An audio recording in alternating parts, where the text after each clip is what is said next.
प्रिया और रोहन बचपन के दोस्त थे। अब वे एक दूसरे के हो गए थे और उनके मन में दुनिया और अपने बारे में कई नए सवाल उठने लगे थे। वे अक्सर एक दूसरे को अपनी बातें साझा करते और अपने स्कूल का कोई किस्सा हो या भविष्य के सपने। एक धूप वाली दोपहर वे अपने पसंदीदा कैफे में बैठे थे।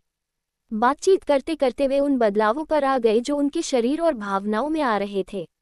ये सब अजीब था, लेकिन वे जानते थे कि वे अकेले नहीं हैं। प्रिया ने थोड़ी हिचकिचाहट के साथ कहा, रोहन, मुझे कुछ ऐसा हुआ है जिसके बारे में मैं अनजान हूँ। लोग हार्मोन के बारे में बात करते हैं, लेकिन इसके बारे में बहुत कुछ डरावना सा लगता है। क्या ये गलत है? रोहन ने सोचा, मैंने भी इसके बारे में थोड़ा पढ़ा है।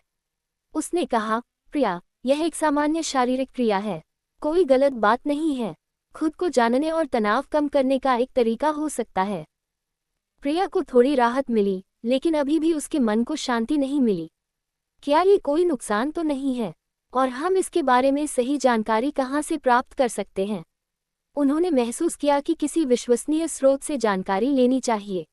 उन्होंने एक ऑनलाइन स्वास्थ्य पोर्टल पर कुछ लेख पढ़े और एक विश्वसनीय डॉक्टर के पॉडकास्ट सुने।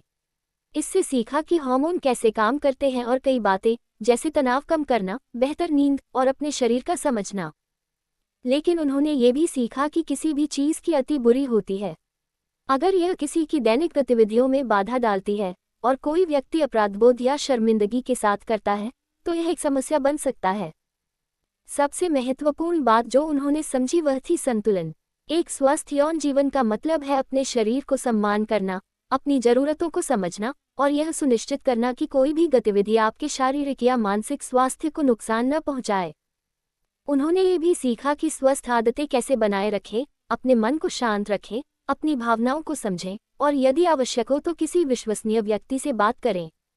यह एक व्यक्तिगत यात्रा है और हर किसी के लिए अलग होती है।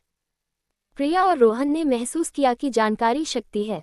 अब वे अपने शरीर और अपनी यौनता के बारे में अधिक आत्मविश्वास और समझ के साथ आगे बढ़ सकते थे, एक संतुलित और स्वस्थ जीवन की ओर।